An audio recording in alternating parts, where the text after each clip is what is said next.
So focus po tayo dito sa love one another, mga kapatid. Loving others isn't easy, mga kapatid. So ang key text na binasa sa ating kapatid kanina ay makikita sa next slide po, brother. Luke 10 verse 25 to 28. So yan, Luke 10 verse 25 to 37, yan po ang lahat ng kabuuan ng ating pag-aaralan po ngayon, mga kapatid.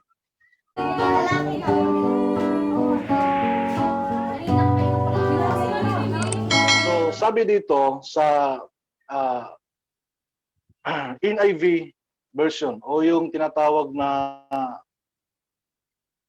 New International Version po, mga kapatid. Sabi dito, on one occasion, an expert in the law stood up to test Jesus. Teacher, he asked, what must I do to inherit eternal life? What is written in the law? He replied, how do you read it? He answered, love the Lord your God with all your heart and with all your souls and with all your strength and with all your mind, and love your neighbor as yourself. You have answered correctly, Jesus replied. Do this and you will live. So before po tayo, mga kapatid, mag-continue, so tayo muna ay manalangin sandali. Tingin po natin ang banal na Espiritu. Ama, muli kami po ay lumalapit sa iyo sa mga oras na ito. Tulungan niyo nawa kami, Ama, na intindihin namin ang text, key text na pinatulob niyo po sa amin. Tungkol po sa pagmamahal sa isa't isa at lalo na po, Ama, sa pagmamahal natin sa iyo. Tulungan niyo nawa kami, Ama, buksan niyo po ang aming puso at isipan na maintindihan namin ang salita ito. Ito po ay ang sabot na langin sa pangalan ni Jesus. Amen. So isa po ito, di ba? Yung expert the law.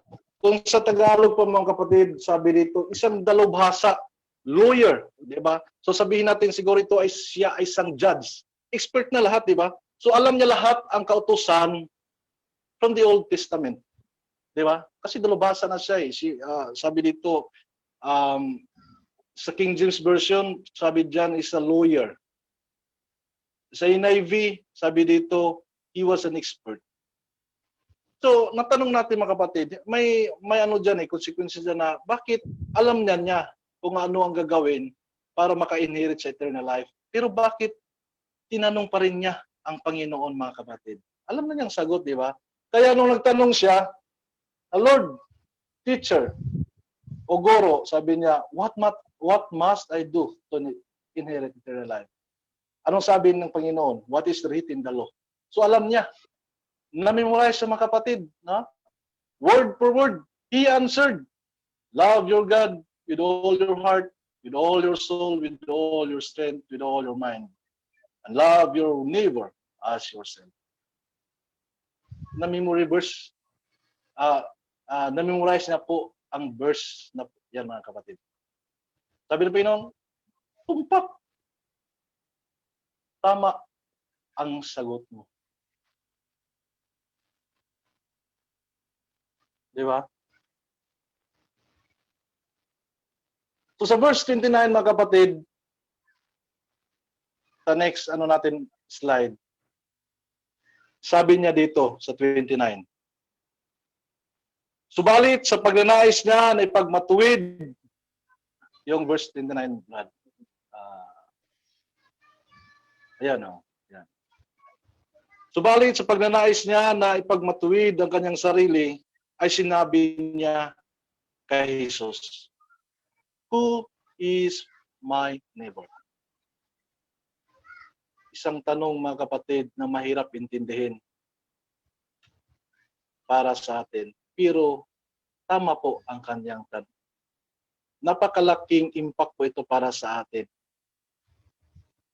Sabi dito, sabi sa text kanina, love your God with all your strength and all your soul. Love your neighbor as yourself. Then, natanong niya ulit. Tinanong niya ulit ang Panginoon. Dati, first question niya, what must I do to inherit eternal life? Pag pangalawa, nasagot na yung tanong niya. Pag pangalawa, sabi niya, who is my neighbor? Wala siya kaila mag-isunan sa mga kapatid sa kanyang hindi niya kilala yung mga neighbor niya. Siguro itong taong to mga kapatid, siguro masasabi natin walang kapitbahay to. Ano yung tama ba kapitbahay yung neighbor sa Tagalog, di ba? So siguro malayo to ang bahay niya sa mga kapitbahay niya. Kung gamitin natin itong logic mga kapatid, who is my neighbor? Bakit tinanong niya yung Panginoon? Alam naman niya di ba? Araw-araw niya nakikita yung kapitbahay niya, anong ginagawa. Araw-araw niya nakikita yung mga tao na sa church, araw-araw nakikita. Marami yung mga tao na nakikita niya. Pero sabi niya, who is my neighbor?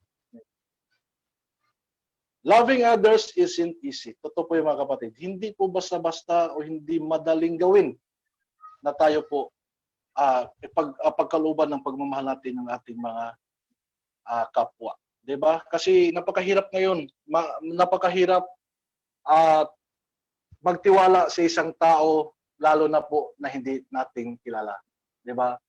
Tutulungan nga natin pero hindi natin masasabi na baka sa sandaling ito o sa mga pangyayari baka tayo rin ay gagantihan ng masama. Hindi natin masabi mga kapatid. Kaya tinanong ng expert of the law or itong lawyer na to, who is my neighbor? Lord, teacher, who is my neighbor? So ito mga kapatid, ang question. Now, loving others isn't easy. How do we meet the needs of others? Paano doon natin matugunan ang mga pangangailangan ng iba? How can we love who those in need? Paano natin mamahalin ang mga nangangailangan? Diba? Isa itong may experience pa ako mga kapatid. Nasabi ko na ito dati before ako po ang nag-speaker. Tungkol po ito sa isang matandang babae, old lady na na-meet ko doon sa may Jollibee sa Tansa. Kasi may meeting ako noon around mga sa mga kapatid. Last week ng May o first week ng June. Sagsagan pa po yan ng COVID, di ba? So after my meeting mga kapatid, ako po ay lumabas sa Jollibee. Kasi doon kami nag-meeting nung lalaki, tatlo sila. Tapos paglabas ko, malapit ako makarating sa isang sasakyan, ay nakita ko yung isang babae, isang matandang babae. Nung papasok na ako sa kotse, lumapit yung isang babae. Siyempre sinara yung pinto. Tapos dahan-dahan niya pong inangat yung kamay niya. Inangat na nanglilimos, nanghingi ng pera. So anong nangyari mga kapatid? That time, para po akong hypnotize mga kapatid, yung parang tumigas yung puso ko mga kapatid. Kasi iba kasi ako yung pag nagbibigay ako ng, pag may naglilimos, pag may naghihingi, hindi ko binibigyan yung, yung malakas ba yung, may masasabi ko, malakas ka naman, kumplito ka, hindi ka resibo, pero bakit naglilimos ka? Yun ang nasa isip ko mga kapatid. Naunahan ako, parang tumigas yung puso ko mga kapatid that time. The first thing in my mind mga kapatid, sabi ko, lazy lang ko. Yung lazy, tamad. No? Sabi ko, tamad siguro to si Lola. Bakit nanghihingi ito ng pera? Walang trabaho. Yun po ang sa aking isip ko mga kapatid. Pangalawa, sabi ko, baka sindikato to, syndicate. Sabi ko, baka ginamit lang siya para magkapira yung mga sindikato. Di ba, totoo yan, may mga pangyayaring ganyan na ginagamit yung mga bata, may mga kapansanan, parang lang makapanglimos ng pera. Di ba? Kaya sabi ko, hindi pwede, sindikato siguro to. She is strong and has legs and arms, mga kapatid. Kompleto. Walang kapansanan, mga kapatid. He's not disabled. She is able to work. Makapagtrabaho siya, may mga kompleto. Walang kapansanan siya.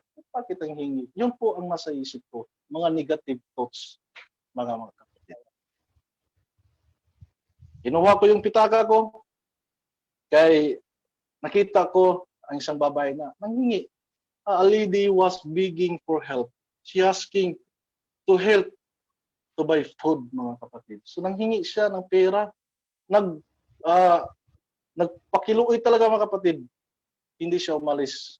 So, ang pera ko nun sa wallet ko mga kapatid is 220. Basta around 200 plus. Kinuha ko yung 20 at binigay ko sa kanya ang 20 pesos. Tinara ko yung pinto sa kotse. Pero parang napaisip ako mga kapatid, naku, saglit lang, parang may mali eh. Si nanay, binigyan ko na 20 pesos. Sa next slide, Brad. Next slide, yung 20 pesos. Yan. Binigyan ko siya ng 20 pesos. Di ba may mga advertise mga kapatid na sabi doon na ano ang mabibili mo sa 20 pesos mo? Saan mapupunta ang 20 pesos mo?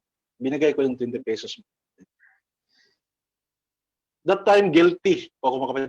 Sabi ko, tika lang parang may mali. Parang may mali. Anong mabibili mo dyan sa 20 pesos?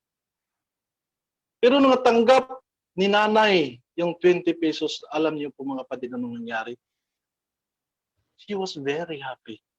Tuwang-tuwa po siya mga kapatid, nabigyan ko siya ng 20 pesos. Kasi may pangbili na siya ng pagkain, pambili na siyang bigas. Sabi niya, siya pangbili ko ng pagkain sa bigas. Pinagyan ko, 20 pesos. Sa hindi nasahang pangyari mga kapatid, lumingon ako ulit sa kanya. Dahil sa tuwa niya mga kapatid, iwan ko lang, parang nung time na yun, okay lang siguro. Pero na makita ko mga kapatid na yung luha, no? Sa kanyang mata mga kapatid, sa totoo lang nang hina ako. Parang natauhan ako mga kapatid ko, saglit lang, may mali talaga, may mali sabi. Yung puso mo parang tinutusok, yung dinudurog. Ramdam ko talaga mga kapatid, yung nakita ko yung luha sa kanyang mata kasi natuwa sa napakalit na bagay. 20 pesos, anong mabibili mo dyan? Mabubusog ka ba dyan? Lord, saglit, may mali. May mali. Kung makita ko yung luha sa kanyang mga mata, ang puso ko ay parang dinurog. Sabi ko, Lord, sabi ko sa sarili ko nung time na yun, nung nakita ko yung mobile, Lord, forgive me. I have sinned. Patawarin mo ako, Lord. Nagkasala ako. Bakit? Tinilook down ko si nanay. Sabi ko, hindi tama. Napangunahan ako ng nung takot ka ba o ano ba? Hiya. Tumigas yung puso ko. So sabi ko, Lord, forgive me. I have sinned. Nagkasala ako nung time na yun. Pero kananay, sabi ko, napakalitan ng bagay, pero sabi niya, may pangbili na siya ng gas. Kaya ang ginawa ko, kinuha ko ulit yung ko mga kapatid ng wallet ko. 200 na lang yun, kinuha ko 100. Inabot ulit sa kanya. Binuksan ko yung bintana, tapos binigyan ko ulit. Nagtaka si nanay. Binigyan ko 100. Nung matanggap niya 100 mga kapatid, mas lalong umiyak. Mas lalo ko naramdaman din mga kapatid yung sakit na naramdaman niya, yung pangangailangan niya ng pambili ng pagkain. Dahil wala silang trabaho mga kapatid kasi that time, yung tawag na yung kasagsagan ng pandemic, walang hanap buhay ang mga tao, walang trabaho. Kaya ramdam ko mga kapatid, lingo-lingo talaga, hindi ko masikmura yung sarili ko. Pero sa kanila, labing sayang kapatid, 120 pesos. Ang balak ko sana yun, bibili ako ng bibili ako ng Jollibee kasi para pakain ko sa kanila. Pero binigay ko na yung pera, sa bahala na siya. Pero sabi ng babae mga kapatid, isa lang yung sinasabi na sa akin. Maliit lang itong bagay, maliit lang to. Sabi niya sa akin mga kapatid, maliit lang po ito. Pero ito ay babalik po sa iyo. Naku patay. Ako, mas lalong nadurog yung puso ko, mga kapatid. Kaya hindi ko talaga matanggap. Nung time na yon, grabe ang hingi ng tawag ko sa Lord, please forgive me. Forgive me, I have sinned. Patawarin mo ko, Lord. Kaya tuwa si nanay. Nung pag-atras ko, paalis na ako sa Jollibee. Umikot ako. Kumakaway pa siya akin. Ingat ka, sir, bye-bye. Ganun sabi sa akin. Tininan ko talaga kung anong reaksyon niya. Ano mo yung nagpupuna siya ng kaniyang luha. Hindi siya dahil siya nasaktan siya, kundi siya ay natuwa. Tears of joy. Kaya nung sabi ko, Lord, grabe. Grabe nangangailangan ng tulong ngayon dahil gutom, pandemic, buong mundo apektado. Ekonomiya, pamumuhay, hanap buhay, lahat. Walang mabiling pagkain kasi walang trabaho. Hindi ko masikumura yung sarili ko. Lalo nung time na yun, ako, Lord, grabe, tawarin mo talaga. Who is my neighbor? Yun ba yung kapitbahay ba natin, mga kapatid? O yung tinutulungan pa natin? The truth is, I can help everyone. Totoo yung mga kapatid, hindi ko kaya tulungan ang lahat. Di ba dahil sa sobrang dami? Di ba? You can't help everyone. Hindi natin kaya yan. Hindi nyo kaya. The need is too great. The problem is too big. Napakalaki, mga kapatid, ang problema natin sa buong bansa, di ba? Hindi lang sa ating buong bansa, kundi sa buong mundo. Naglaan ang ating gobyerno ng ilang bilyon. Bilyon ang sinasabi dito, mga kapatid, para lang matustusan ang pangangailangan natin. Pero hindi maiwasan, may mga kurap pa rin ng mga tao. Di ba? Binubusa pa nila yung pera. The need is too great, the problem is too big, and we cannot help everyone. We cannot always know what is real and what is fake. What is crisis, and what is chronic, mga kapatid. Sometimes people needs our help because crisis happens in their life. Di ba, mga kapatid? Kung yung mga nanglilimos dyan, nagawa nila yan dahil po sa pangyayari na hindi nila asahan yung crisis nangyari sa ating bansa, di ba? Nung kasagsagan nung COVID, yung nag-grab po ako, mga kapatid, kasi yun nagpasalamat din ako kahit pa paano ay nabigyan ako ng trabaho nung nag-umpisa ko noong April 15 hanggang May 15. Yun talagang kung isang buwan po ako, nasa kalsada po ako, makauwi po ako gabi na dahil lang sa paghahanap buhay. Binuwis ko ang buhay ko, sarili ko, para sa aking pamilya, para sa nangangailangan ng tulong. May mga tao na mababait din yung nagbibigay ng tip, yung iba nagbibigay ng pagkain. So yung ginawa ko, yung binigay ng pagkain, ay tinatabi ko muna, inayos ko, tapos pinibigay ko rin sa mga tao na nanghihingi ng pagkain. Yung madaanan ko ba, pag saan ako mapunta, pag may makita akong mga tao, naghingi ng pagkain. So binibigay ko yun. Binibigay ko sa minsan pera. Wala na talaga, mga kapatid, yung experience ko yun nung nasa labas ako nung kasagsagan ng COVID. Grabe. Totoo po yung nasa mga balita, mga kapatid, na yung mga tao na naghihingi ng mga tulong nasa kalsada na, nagsilabasan sila. Sabi ng yung gobyerno, wag kayong lumabas kasi ganito ganyan, delikado ng ating buhay. Pero hindi po sila naniwala, mga kapatid. Mas ninais nila na na makahanap sila ng kanilang pangailangan pagkain para ipakain sa kanilang pamilya. Grabe. Di ba? Sometimes people needs our help because crisis happens in their life and we need to help them. And sometimes people needs our help because there is a chronic problem that needs to fix, mga kapatid. So may iba, di ba, dahil sa crisis natin ngayon na pangyari, may iba, hindi na nakayanan yung mga problema. Yung iba, di ba, binabalita sa TV na nagpakamatay dahil sa bigat ng problema. Isipin mo, March, naalala ko yun, March 20 o March 22 nung umpisa yung pandemic hanggang ngayon pa mga kapatid. Pero nung kasagsagan talaga ng 2 buwan, March, April, yung 2 buwan mahigit, to June, 3 pa nga.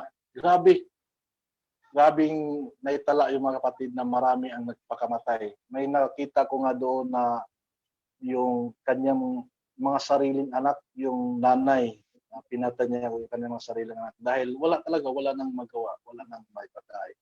So nakalimutan natin. So nasabi ko sa sarili, kung dito lang sana yun, siguro hindi natin alam na maka-offer man ako ng tulong sa kanila, di ba? Nung natanggap ko, mga kapatid, yung SAP, yung tulong sa government, 8,000 kasi yung natanggap ko eh.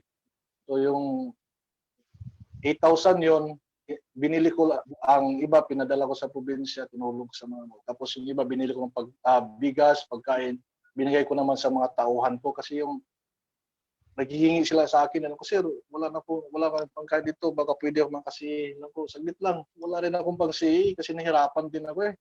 Wala akong trabaho din, walang billing, wala talaga mga kapatid. So nung natanggap ko 8,000, hinati-hati ko lang, binigay ko sa kanila, wala akong natira mga kapatid. Nagpacking kami dito sa bumili ako ng 2 sako yata yon, 2 sako, 3 ba yun. Bumili ko sardinas, sardinas o beef loaf, nakalimutan ko. Tapos noodles yun. Nirepack namin, binigay ko sa mga tuwan, mga nangangailangan ng tulong. Kasi nagutom na talaga eh. Wala na. Yung iba nagpakamatay na dahil sa hindi sa kaya ng gutom. So sabi ko, kung dito lang siguro yun, hindi natin masabi. Pero sana na makatulong tayo sa ating mga kapitbahay na nangailangan ng tulong. Diba? Nakakain tayo ng maayos, pero yung kapitbahay natin, wow! Diba? Kumukulo ang tiyan dahil sa gutom. Luoy mga kapatid, damdam po yung sakit nung dinaanan natin mga kapatid sa ating pangyayari. Sa pangyayari ngayon sa ating mundo mga kapatid. Diba? If we don't fix that problem, we're not really helping them. So kung hindi natin ma-fix ang kanilang mga problema, hindi natin sila matulungan. So, totally, we are not helping it. So, sayang yung time na pinakaloob sa atin. So, dito, nung tinanong ng lawyer, sabi na, who is, master o teacher, who is my neighbor? So, sabi niya, Jesus addressed this very issue on Luke 10 verse 37. This is very familiar about the story about the Good Samaritan. Diba? The Good Samaritan. At ang terms din ito mga kapatid, itong the Good Samaritan, ay minsan, hindi lang minsan, ay ginagamit po talaga ito usually sa mga ospital, sa mga doctors, the Good Samaritan. Kasi may isang beses mga kapatid na nangyayari din, yung nagpasundo ako sa kapatid ko, sila ni Jan galing sa probinsya. Pag-uwi namin, nagpasundo ko sa airport, din pag-uwi namin, diyan sa may Bakaw, may nalisgrasya eh. May kami nalisgrasya. So madilim. Sabi ko, sige, tulungan natin. So sinakay namin yung babae, yung asawang babae, tapos yung asawa niyang lalaki ay nakamotor lang sumunod sa amin. Sunod kayo, doon tayo sa Divine Grace. Sabi niya, sir, wag doon sa Divine Grace kasi mahal. Bahala na. Basta doon tayo, basta importante na ma-save yung life ng buhay ng asawa mo. At doon dinala namin mga kapatid sa Divine Grace. Nung dumating kami noon, agad emergency, may disgrasya doon sa nandito karga namin. So kailangan ng pangunahing lunas agad, madapatan siya ng Panginoon. So yun, hinold muna kami kasi akala siguro ng mga guard ay kami yung dahilan ng kanilang disgrasya. Pero nung sabi ng babae, sir, sila po yung tumulong sa amin. Sabi ng doktor, sige, paalisin niyo sila dahil sila po ay mga Good Samaritan. So, napakalaki, napakatamis na, sir, yung sasabihin mo, sir, okay na sir, pwede na ako makaalis kasi the Good Samaritan kayo. Ang puso ko mo, napakasarap pakinggan ng sasabihan kayo, you are the Good Samaritan. Sige sir, thank you sir, basta anuhin niyo sila dyan. gamutin nyo sila para makauli na agad. So umalis kami mga kapatid. So, di ba, napagkasarap ng sasabihin ko, you are the good son. To loving God, love God that everything you have. So, di ba, yung sinabi dito sa unang utos, di ba, na mahalin mo, ibigin mo ang Panginoon mong Diyos ng buong puso, ng buong kaluluwa mo, ng buong lakas mo, at ng buong pag-isip mo, at ang iyong kapwa na gaya ng iyong sarili. Love God. Madali lang sabihin natin yung mahalin natin ng Panginoon. Pero ito yung pinakamatindi, mga kapatid. Love your neighbor as yourself. Simple. Simple lang, mga kapatid, right? Pero it's not easy. Diba? Simple lang sabihin, no? Mahal ko yung kapitbahay ko, pero mahirap gawin. Mahirap paniwalaan, mga kapatid. Kasi masasabi dyan, sige, ano naibigay mo sa kapitbahay? Sa time ng kanilang pangailangan, nabigyan mo ba sila pangailangan? Nung nagutom sila, wala silang mabili, walang pagkain, nabigyan mo silang pagkain. It's not easy. Simple lang. Kaya sabi ng Panginoon, tumpak, tama ang sinabi mo. Na gawin mo. Sabi na gawin mo at mabubuhay ka. So, duda yung nasaktan siguro yung tawag nito yung lawmaker o yung judge. Sabi na, who is my... Kaya natanong sa kanyang sarili, natanong kay Jesus, who is my neighbor? Kasi hindi niya siguro ramdam yung mga kapitbahay niya, tinutulungan siya. Kahit hindi kapitbahay, basta yung once na makatulong ka sa iba. Siguro hindi ito tumutulong sa iba. Sumusunod nga ito sa utos sa Panginoon kasi siya dalubhasa nag-aaral talaga siya. Alam niya yung mga utos eh. Pero ito sigurong sinasabi doon, love your neighbor as yourself. Ito siguro ang hindi niya nagawa para ito siya, nasaktan siya dito, mga kapatid. Kaya sinabi ng Panginoon, yung tinanong Panginoon, who is my neighbor? So, binasa niya, mga kapatid, agad. Sumagot si Jesus. Next, Brad, sa Luke 10:30 to, Sabi dito, sumagot si Jesus na may isang taong bumaba mula sa mula sa Jerusalem patungo sa Jericho at siya'y nahulog sa kamay ng mga tulisan. Hinubaran siya ng mga ito at binugbog. Pagkatapos ay umalis sila at iniwan siyang halos patay. At nagkataong bumaba din sa daang iyon ang isang pari nang kanyang makita ito at siya'y dumaan sa kabilang panig. Gayon din ang isang Levita. Nang dumating siya sa lugar na yun ay kaniyang nakita ang taong yun at siya ay dumaan sa kabilang panig. Di ba, mga kapatid? So sabi ni Jesus, ito, kailangan intindihin mo ko.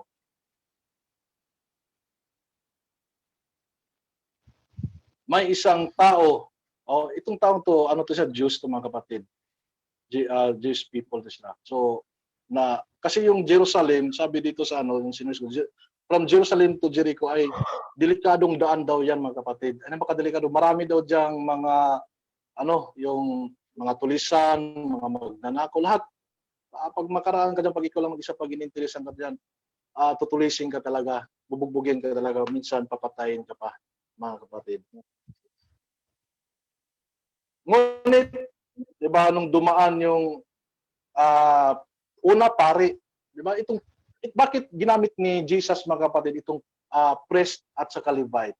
May yan, may yan, mga kapatid, may meaning yan siya, di ba? Na itong pari na nga to, di ba? Tapos Levita, mga yan, mga batid yan sa sila yung nagdadala ng message ng Panginoon. Pero bakit nung time na yun na may nangangailangan ng tulong nila, hindi nila tinulungan, di ba? Nagbibigay sila ng message sa kanilang mga kapatiran, di ba? Pero nung time na dumating sa kanilang ganito pangyayari, hindi nila tinulungan. So useless yung mga turo nila sa kanilang mga tao, mga kapatid. Kaya hindi tawag nito. Kaya nung time na yon, may dumandaan din na isang Samaritano. Nung dumaan yung isang Samaritano, nakita niya, mga kapatid, ang isang tao na doon pa rin sa pangyayaring ito. Ayun, nakita niya mga kapatid. Uy, may tao dito ha. Anong nangyari kaya dito? So there are 5 things mga kapatid na ginawa ng Samaritan. Una, he noticed. Next Brad. He noticed. He saw him. Di ba nakita niya? Ganito ang pagsasabi ito. Subalit ang isang Samaritano sa kanyang paglalakbay ay dumating sa kanyang kinaroonan at nang kanya makita ang taong yun, siya ay nahabag, di ba? Nung nakita niya yung isang tao, may tao na parang himat yun. Parang namamatay na ba? Parang nangangailangan to ng tulong. So ang ginawa niya una, he noticed, alam niya na may isang tao dyan na nangangailangan ng tulong. Na nasasaktan, di ba? Sa mga sugat na kanyang tinamo, mga kapatid. Loving your neighbor means you must become aware of needs around you. Alam mo yung pangangailangan nila. Kung mahal mo yung kapitbahay mo, kailangan alam mo rin yung pangangailangan nila. Needs around you. First thing, ang ginawa niya, he noticed. Pangalawa, he stopped. Next, Brad, may dyan eh. He stopped. Loving your neighbor means you must be willing to stop and see. So, nung ginawa, mga kapatid, nung Samaritano, nung makita niya, alam niya nandyan eh.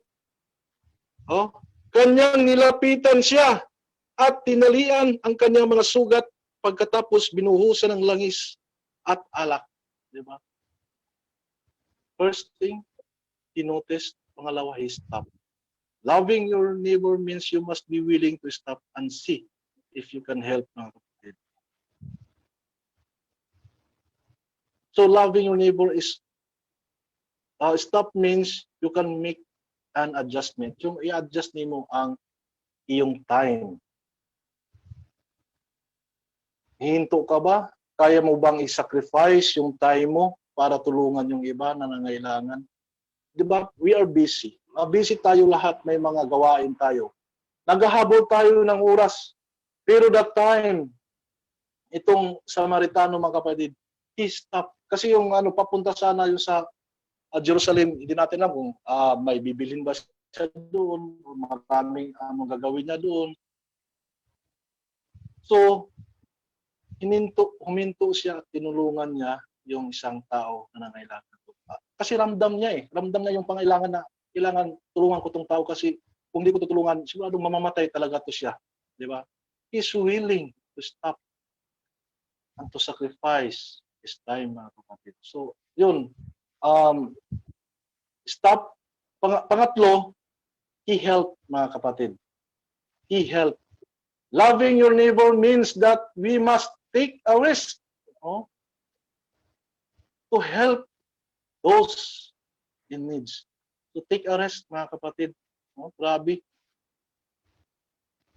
Helping involve risk that you cost your time, cost your resources. Lahat kailangan mong magbuwis, i-sacrifice ang iyong time or anong mga bagay na meron ka para lang itulong sa iba. Ang tanong, willing ba kaya natin gawin ito, mga kapatid? Na may kapitbahay tayo or may isang tao tayo na daanan sa labas na nangailangan ng tulong, i-sacrifice natin. Kasi may minsan yung iba takot, hindi humihinto. Siguro yung pari tsaka yung levita, siguro naisip nila kasi napangunahan sila ng takot eh. Alam ko baka paghihinto ko nito, baka drama lang ba? Yun ang naisip nila, baka drama lang to, baka tutulisin ako nito. So hindi ako hinto, tuloy kami. So siguro yun ang naisip nila. So ganun din tayo, mga kapatid. Sometimes, 'di ba, sa gitna ng gabi, tapos may makita kang tao diyan sa nakahiga sa kalsada, tutulungan mo kaya o hindi? So di ba, mapungunahan tayo ng takot. Ako ilang beses ang nangyari mga kapatid, lalo na pag madilim na, alam ko, ano kaya to? Baka paghihinto ko rito, baka babarilan ako rito, ano ba? Baka may makasabwat na iba, di ba? So pero itong Samaritano mga kapatid, hindi siya natakot eh. He's willing to help kasi nakita niya yung sugat, no, yung sugat sa kanyang katawan. Naramdaman niya yung sakit ng yung mga sugat sa tao na kanyang nakita mga kapatid. Fourth, he got personally involved. So involved siya mga kapatid. Tumulong talaga siya. No? Loving your neighbor means will cost you something. So involved. So, ginawa niya lahat, sabi dito, kanyang nilapitan siya at tinalian ang kanyang mga sugat. Pagkatapos binuhusan ng langis at alak. Pagkatapos isinakay sa kanyang sariling hayop. So doon pa niya kinarga sa kanyang sasakyan ang taong ito. Pagkatapos, siya ay dinala sa bahay panuluyan at inalagaan. Dinala siguro, hospital siguro to, hindi natin alam. Basta doon sa dinala sa isang lugar na para mapagamot yung kanyang sarili. So he got personally involved. Loving your neighbor means will cost you something. Ginamit niya yung kanyang asno, hayop, para mapagkargahan ng tao. Naglakad sila at pumunta sa isang ospital at doon nagpagaling. Fifth, he followed up. Nang sumunod na araw, verse 35, dumukot siya ng 2 denaryo at ibinigay sa may-ari ng bahay panuluyan. At sinabi niya, alagaan mo siya. At sa anumang karagdagan mo pang gastusin ay babayaran kita sa aking pagbabalik. Loving your neighbor means you see them through the difficult moment of their life. Kung ano ang kailangan mo dyan, kung ano pang kulang, bilhan mo na siya, gamutin mo siya, dahil ako babalik, babayaran kita. Basta ang importante lang ay gagaling yung tao. Diba ganda ng story nito mga kapatid. Now, what is the answer of the questions? Who is my neighbor? Verse 36, sabi ng Panginoon mga kapatid, ano sa palagay mo, alin sa tatlong ito ang naging kapwa-tao sa nahulog sa kamay ng mga tulisan? Tinanong siya. Anong sagot nung lawyer? Sabi, at sinabi niya, ang nagpakita ng habag sa kanya. So ito mga kapatid, marunong grabe talaga yung si Jesus Christ, yung logic niya. Ang lahat ng tanong ng lawyer, siya rin mismo ang sumasagot. 'Di ba? Nakuha yung umpisa ng Lord, teacher, what must I do to inherit eternal life? So siya rin ang sumagot eh. Nung pangalawa, sino ang aking kapitbahay? Siya rin sumagot. 'Di ba? So napakaganda. So ganoon din tayo mga kapatid, no? Tatanungin natin ng Panginoon, Lord, sino ang kapitbahay ko? Sino ba ang nangangailangan ng tulong mo? Sino ang kapitbahay mo? Those that we need mercy on when we see their need. So sino ang kapitbahay mo mga kapatid ay yung mga taong nangangailangan ng tulong sa iyo. Pag may lalapit sa iyo, sabihin, pahingi ng piso. Minsan kasi mga kapatid, nabiktima rin ako itong mga badyaw na to eh. Kasi pag iba kasi yung badyaw eh, pag isa bibigyan mo ng pera, kailangan marami kang baryan yan. Kasi pag bibigyan mo yung isa, pag makita ka pa ng isa, isa-isa yan siya lalapit sa'yo. Kaya maubos talaga ang baryan mo dyan. Diba? Ilang beses na ako nangyari niya mga kapatid eh, pag yung badyaw manghihingi ako. Marami yan sila mga kapatid, kaya damihan mo yung kailangan marami kang pera pag magbibigay ka sa kanila. So sabi ko, wala na akong pera, nandun na. So kukulitin ka dyan mga kapatid, hingi talaga yan. So, sabi ko, nandun na. Nandun na sa kanila. Listen, my brother and sisters, Jesus is not calling you to fix the world's problems. So, hindi ka tinawag ng Panginoon para lang pa buhatin mo. Buhatin mo yung mga taong nangailangan sa iyo. Lahat ng hindi natin kaya, mga kapatid, di ba? Hindi natin kaya. Sa dami ng, di ba, billion dito sa atin sa Pilipinas, billion ang pinag-usapan, mga kapatid, na kailangan ng pondo ng gobyerno para lang itulong sa iba. So hindi natin kaya, mga kapatid. Mahirap lang po tayo, di ba? So ano ba ang talagang mission natin, mga kapatid? Ano yung pinapagawa ng ating Panginoon? Bakit tinawag po tayo? Sabi dito, if you hear this story, the meaning of this story is to love the one in front of you. Means, yung humihingi ng tulong po sa inyo. Kung yung kapitbahay mo hindi nang hingi tulong, bakit? Bibigyan mo ng tulong, okay naman sila, di ba? Kapitbahay mo, mayaman naman. So, hindi. Yung nangangailangan ng tulong, yun ang bigyan mo. Yung may sa po, may lalapit sa Brad, wala akong pambili ng bigas, Brad. Kailangan ko ng pera, pambili ng gamot ng asawa ko, ganito, ganyan, sa pamilya ko. So simply, the question is, who is my neighbor? Those, the one in front of yung humihingi ng tulong, mga kapatid. At sinabi niya, ang nagpakita ng habag sa kanya, sinabi sa kanya ni Jesus, humayo ka at yun din ang gawin mo.